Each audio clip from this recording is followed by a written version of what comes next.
le titre est « De la raison suffisante à la fonction de la raison, point de vue et bifurcation ». Et le point de départ est placé dans une ligne de recherche que j'ai juste commencé à parcourir et qui me conduit à travailler entre discontinuité ou ligne de fracture et continuité ou composition.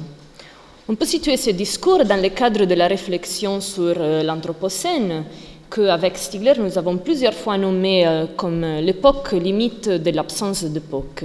Ça signifie que la fracture provoquée par l'effet disruptif de l'absence de soins sur un plan organologique, c'est-à-dire le manque de soins effectifs de l'équilibre entre le développement des plans techniques, psychiques et sociaux, a provoqué une telle accélération de la tendance anthropique du devenir qu'aucune époque semble être possible, ni en termes de suspension pour les renouvellements, ni en termes de durée. Cet anthropocène avec une E, semblerait donc être l'acte final de l'histoire des espèces et du monde.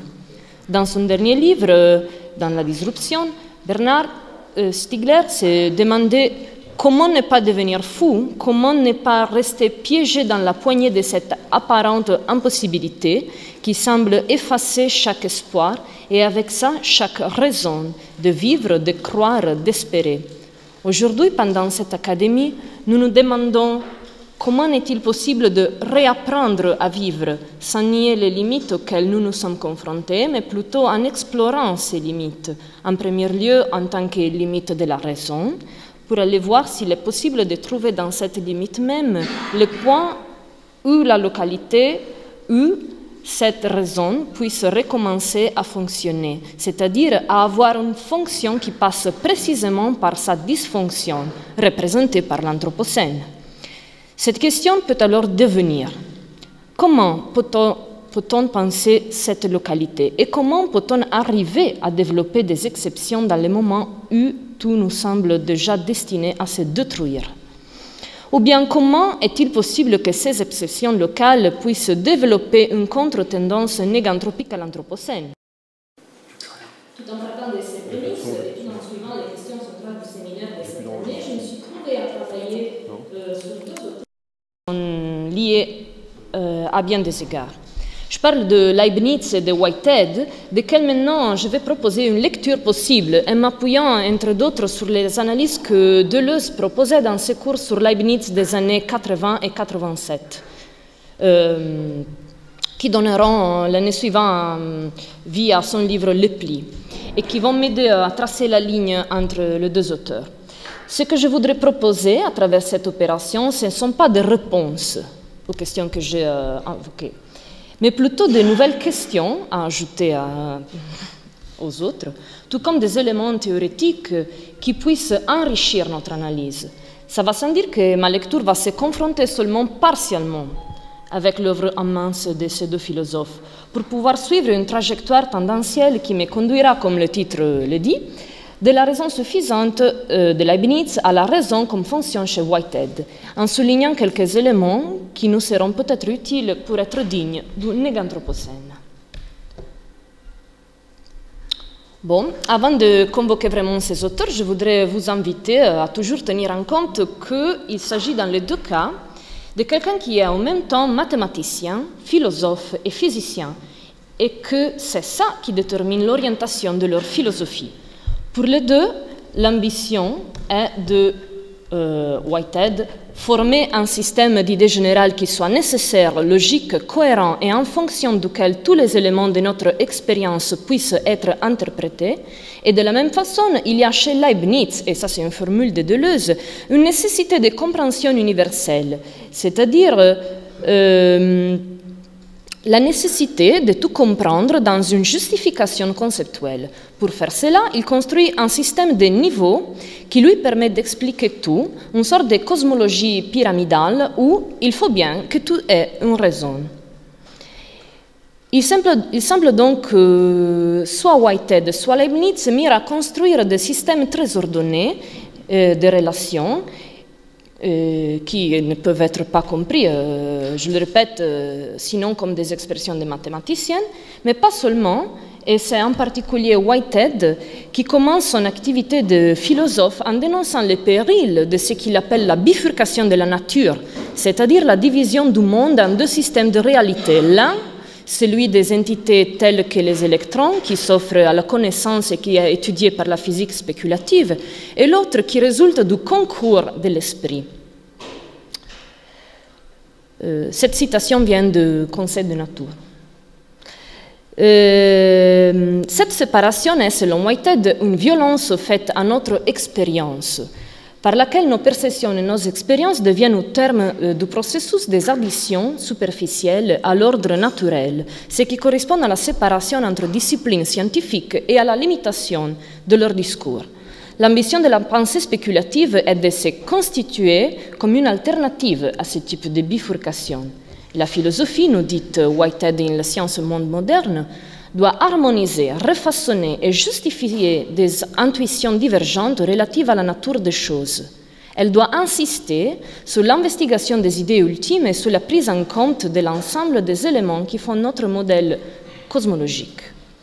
Mais alors, en voyant cette tendance vers l'ordre, comment est donc possible d'arriver ici à la pensée de la localité de l'exception que nous avons invoquée à travers deux cosmologies qui font de la continuité la valeur principale? Et en particulier, il pourra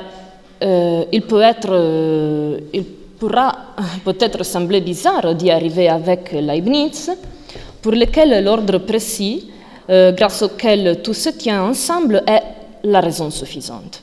Le défi, c'est de partir précisément de ça, de quelque chose qui contient tout ce qui arrive pour arriver à l'être digne de tout ce qui nous arrive et à désirer que cela arrive, ce qui complète le lien entre ces deux philosophes et les stoïciens. J'ai projeté une citation de Deleuze qui rend compte des termes d'ordre dans lesquels Leibniz situe sa philosophie. Donc j'irai très vite sur ça, de même que je vous propose une série de citations. Pour Leibniz, le principe de raison suffisante est la condition de toute connaissance vraie. Et cela signifie donc que tout qu'on peut dire d'un sujet avec vérité, tout ce qui arrive à un sujet doit être déjà contenu dans la notion même de ce sujet. Il est donc inhérent à cette notion. Et la raison, c'est donc précisément la notion même en tant qu'elle contient tout ce qui arrive au sujet correspondant, la raison pour laquelle ceci est ainsi plutôt qu'autrement. Leibniz, nous dit Deleuze, est donc en train d'affirmer que les concepts correspondent au nom propre, au nom propre, c'est-à-dire que les concepts sont des notions individuelles. Et donc, selon lui, nous pouvons ainsi énoncer le principe de raison suffisante. Pour toute chose, il y a un concept qui rend compte et de la chose et de ses rapports avec des autres choses, y compris de ses causes et de ses effets. De ces façons, procédant de cause en cause, de fait en effet, on arrive à la totalité du monde. Et voilà que Leibniz dit que la notion du sujet exprime la totalité du monde. Même après juste quelques mots, on peut bien commencer à entendre une résonance entre ces mots et un monde où chaque détermination est déjà inscrite dans la définition d'un individu, où tout est réglé par un système de combinaison de possibilités données. Et il ne faut pas s'oublier du fait que Leibniz est le père du calcul combinatoire, de la théorie des probabilités du jeu. On croise alors notre perspective pour moduler la question et la faire devenir ceci, par exemple. Comment garder la différence et la multiplicité si chaque sujet exprime déjà la totalité du monde? Et voilà que Leibniz a une façon de le justifier qui est stupéfiante. Ce monde-ci, il dit, c'est un monde qui n'a pas d'existence matérielle en soi. Il n'existe que dans les notions individuelles qui expriment ce monde comme développement de leur essence. En d'autres termes, le monde est uniquement l'exprimé commun de toutes les substances individuelles, et cet exprimé n'existe pas hors de ce qui l'exprime. Et ce qui différencie ou distingue un individu d'un autre, c'est le fait d'exprimer la totalité du monde d'un certain point de vue. Et voilà qu'on arrive au point de vue. Qu'est-ce que c'est le point de vue? Bien qu'il soit dans le corps, il n'exprime pas la façon de regarder d'un sujet préconstitué. C'est plutôt au sommet de ce point de vue qu'un sujet finalement arrive, se situe en tant que ce qui tient ensemble un ensemble de variations. Le point U en mesure et ordonne les variations, aux puissances d'ordonner les cas, dit Deleuze. Ce n'est pas exactement un point, donc c'est plutôt un lieu, une position, un site, un foyer linéaire. Et voilà le fondement du perspectivisme. Qu'est-ce qu'on a donc jusqu'ici? D'une part, voilà qu'on retrouve un processus d'individuation grâce auquel on commence à se situer, à trouver une position, donc à ouvrir une question d'espace ou bien de double spatialité, avec la région des singularités qui définissent le sujet et avec les points de vue dans lesquels il vient se situer. D'une part, le visible qui est inclus dans un point de vue, d'autre part, ce qui dépasse le point de vue en l'occupant, en enveloppant, en impliquant, duquel on pourrait dire le sujet, ou en voulant introduire le deuxième personnage de cette présentation, le super-G, le sujet qui enveloppe tout, qui n'est pas donc le point de vue, mais qui vient à un point de vue, qui est donc la modalité, le point de vue du sujet qui inclut, qui contient. Et que sont les singularités impliquées? Il s'agit encore une fois d'une notion d'origine mathématique qui apparaît avec le début de la théorie des fonctions. Et Leibniz est à la base de cette théorie des fonctions.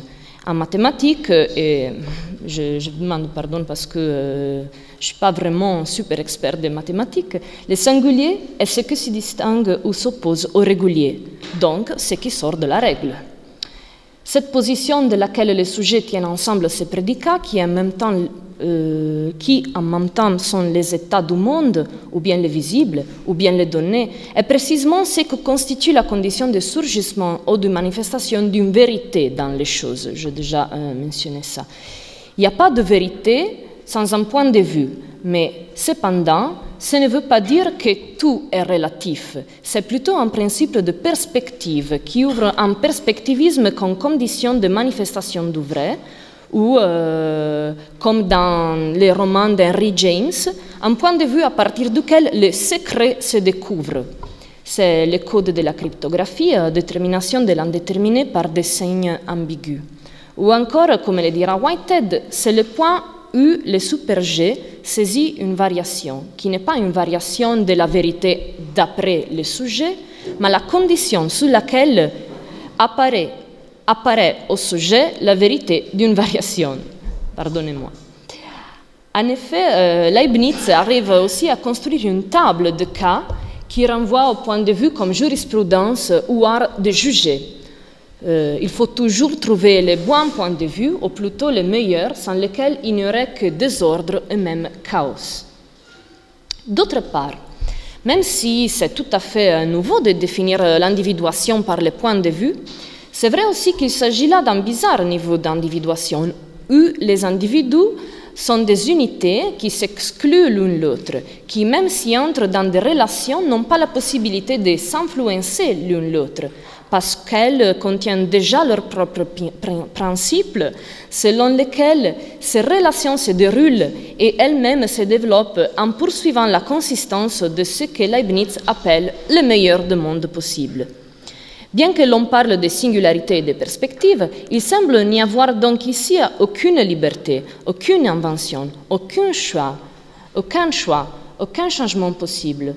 Tout ce qui se passe ne fait que expliquer, dérouler, déplier ce qui est déjà compris dans la notion individuelle.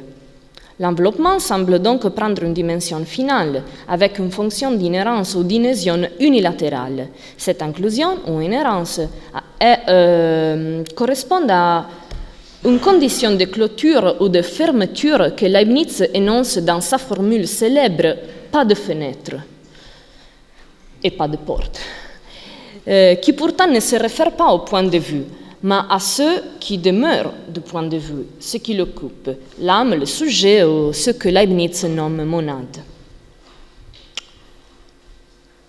Bon, je vais couper un morceau. Pour conclure sur Leibniz, je voudrais juste souligner un autre point de vue que l'on trouve dans les plis, où Deleuze soutient qu'il est impossible de comprendre la monade leibnizienne et son système lumière-miroir, point de vue décoration antérieure, si on ne le rapporte pas à l'architecture baroque.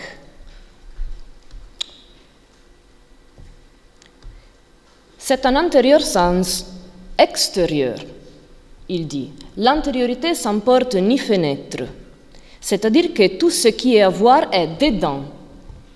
Et si ce qui est à voir est dedans, eh bien tout ce qui est à voir est à lire.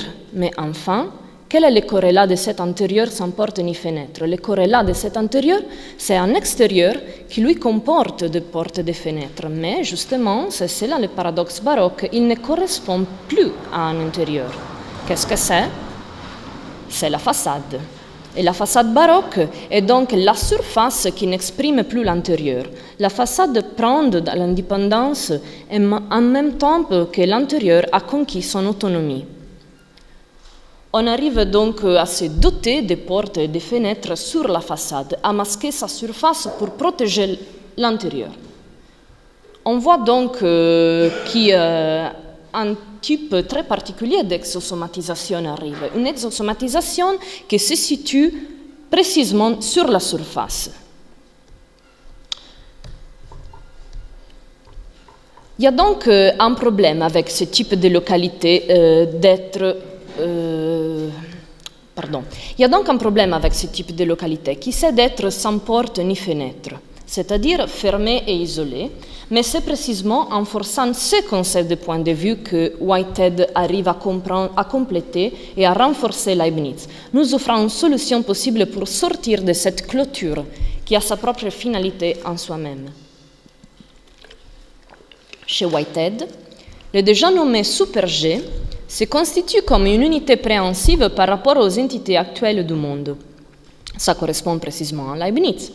Cependant, cette unité ne correspond pas simplement à un ensemble de parties, parce que chaque partie n'est pas seulement ce qu'elle est en soi, mais aussi quelque chose en relation au point de vue d'une autre partie, et vice-versa.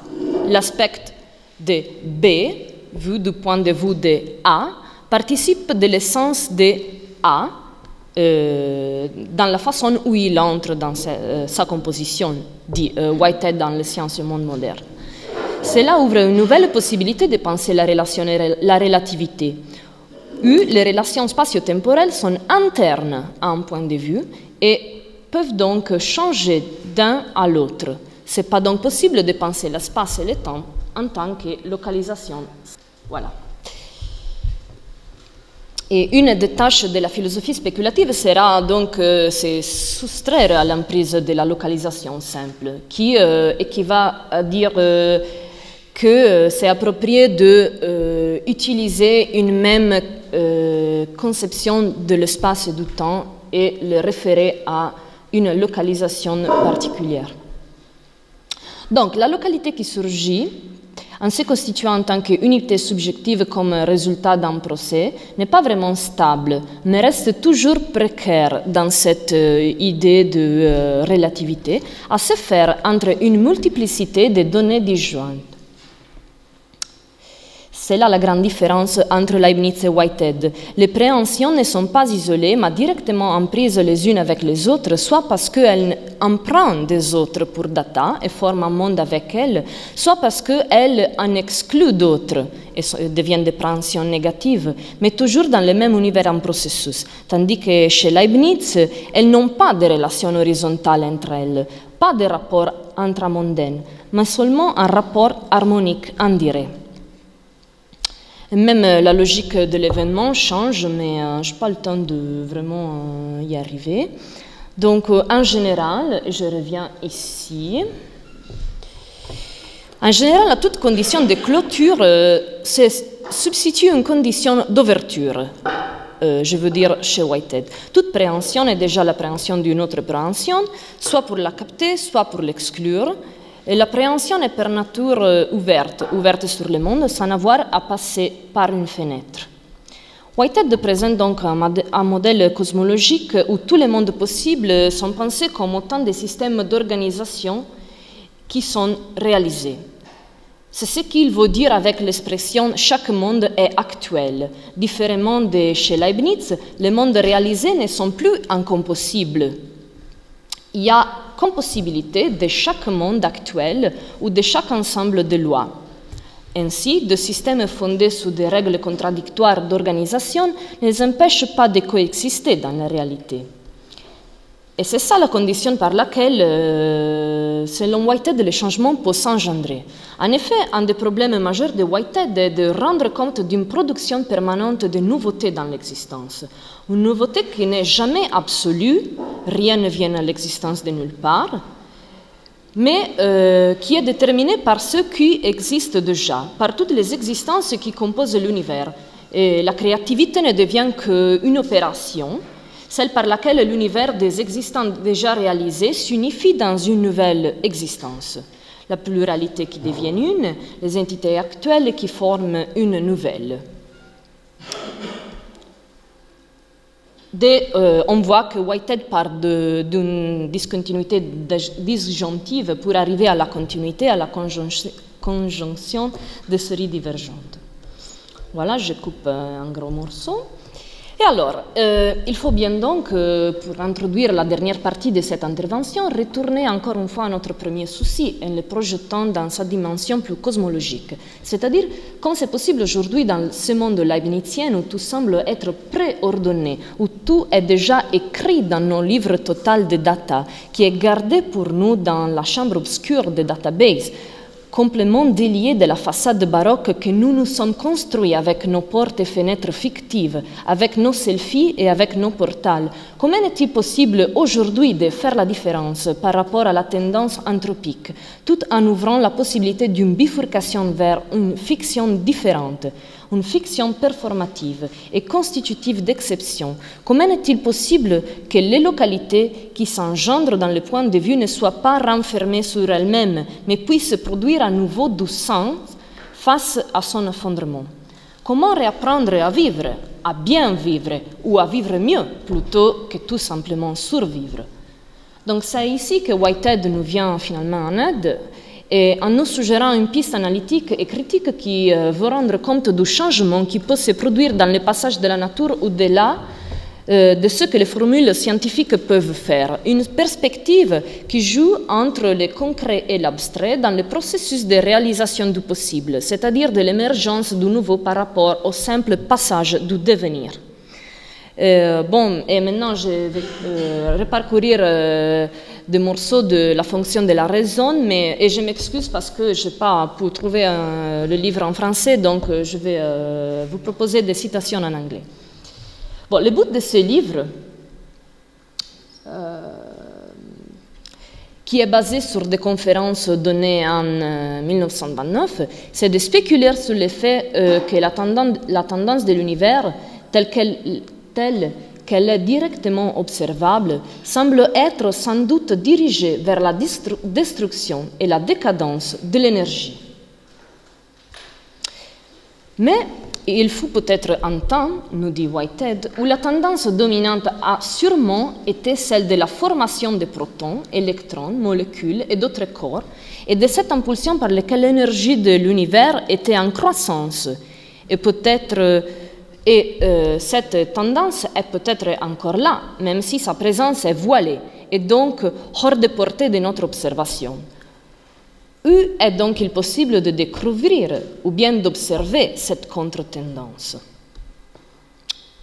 Dans l'univers physique général, nous dit Whitehead, il est presque impossible de connaître l'agentivité ou agency qui rend compte de l'état présent de l'énergie disponible. On peut simplement voir, de notre point de vue, que cette agentivité est finie et qu'elle se consomme selon un taux précis.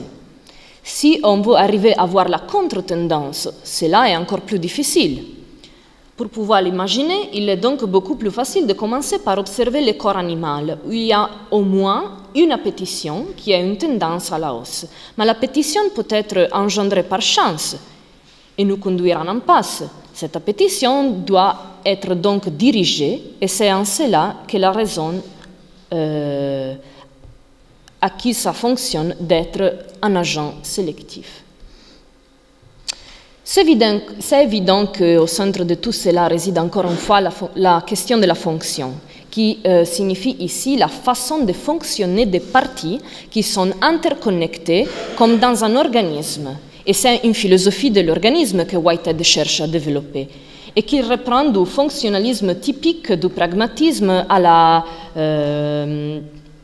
la William James et qui interprète les phénomènes psychiques comme fonction grâce auxquels l'organisme s'adapte au milieu social et physique, tout en considérant que la totalité organisme-milieu est bien plus que l'analyse des parties, comme nous l'avons déjà dit.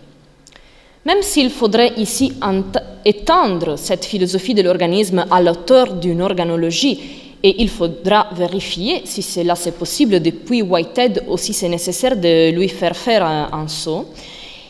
Il nous est désormais utile de regarder ce que Whitehead nomme s'adapter de plus près. En cherchant de prendre en compte ce que la science moderne a omis de considérer, c'est-à-dire la capacité d'autoproduction de la nature, Whitehead, et je vais un peu suivre ici les analyses qu'il propose Alain Beaulieu,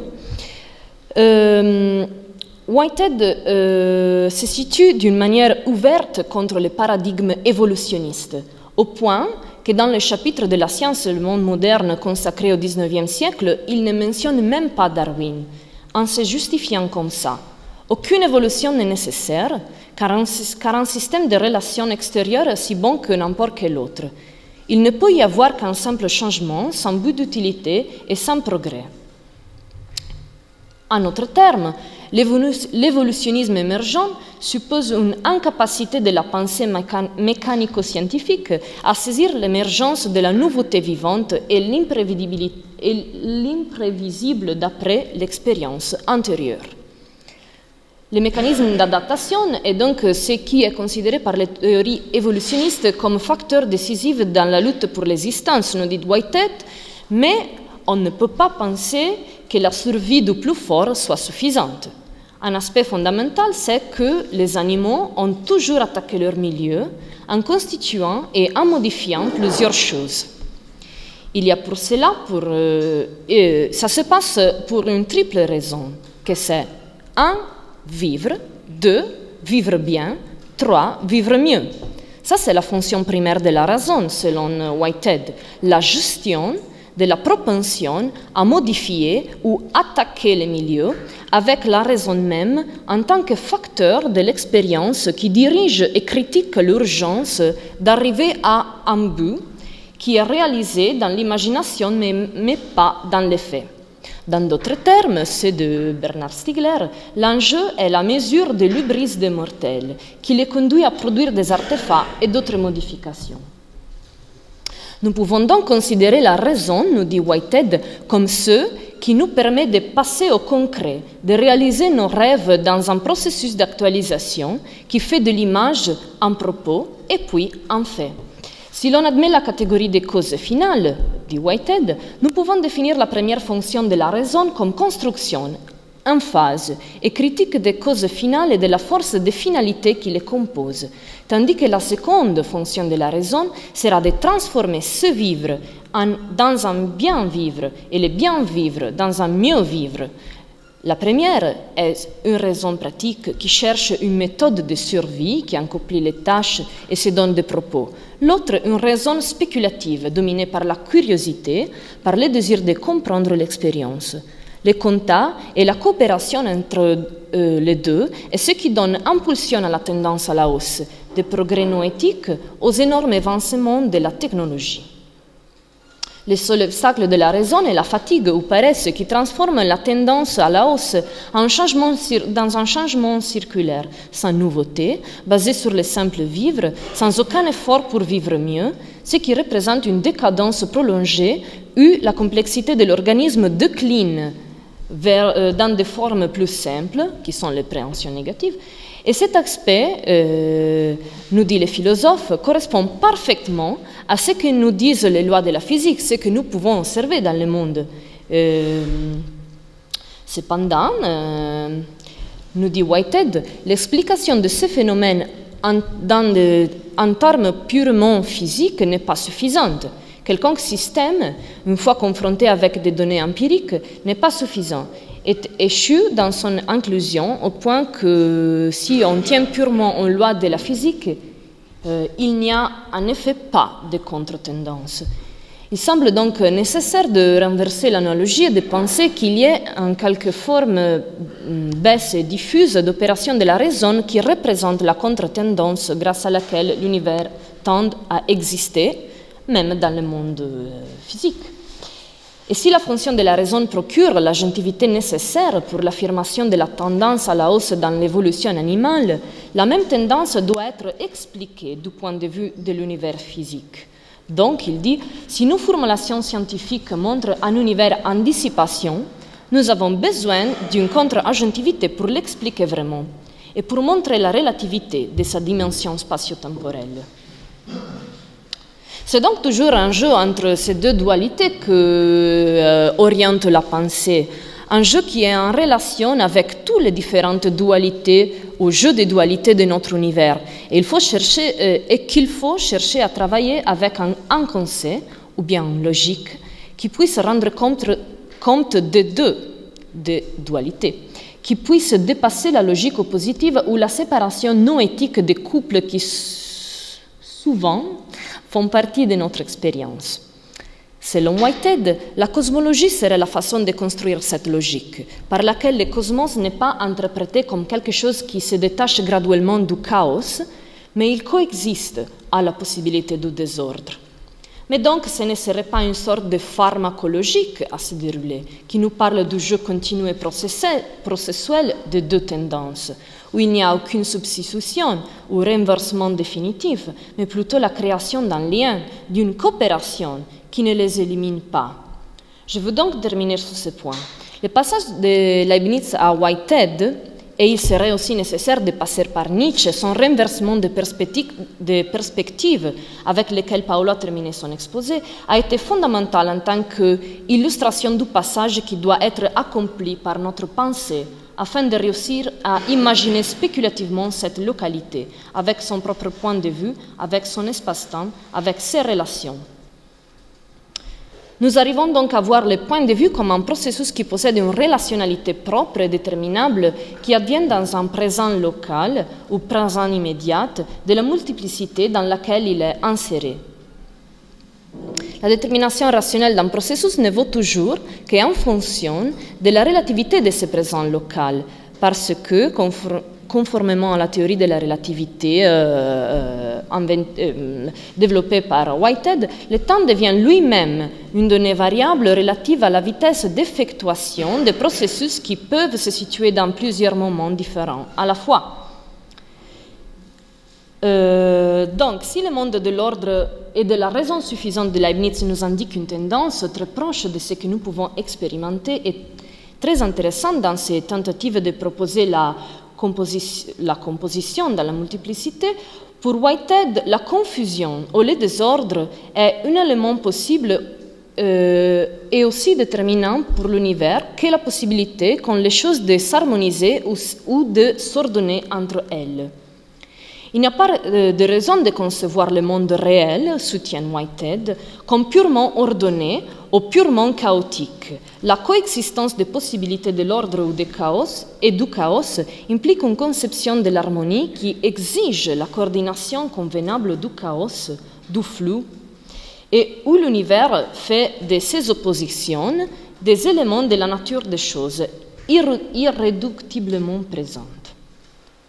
Les processus ne cessent de se créer pour eux-mêmes et de créer de nouvelles règles d'agencement entre eux, de telle sorte que la pleine unité autocréatrice de l'univers échappe à toutes les lois du devenir, nous dit Whitehead dans Process et Réalité. Or, face à nos présents, il semble que la fonction de la raison se soit endormie. C'est avec la cosmologie organique de Whitehead qu'on pourra développer peut-être une organologie cosmologique, tout en faisant une symptomatologie de cette fonction de la raison qui nous est nécessaire pour faire changer de signe aux bifurcations et les faire devenir des productions de nouveautés, non pas de division ou de dualisme, pour ne pas accepter qu'une époque soit la dernière ou corresponde à une absence d'époque. Merci.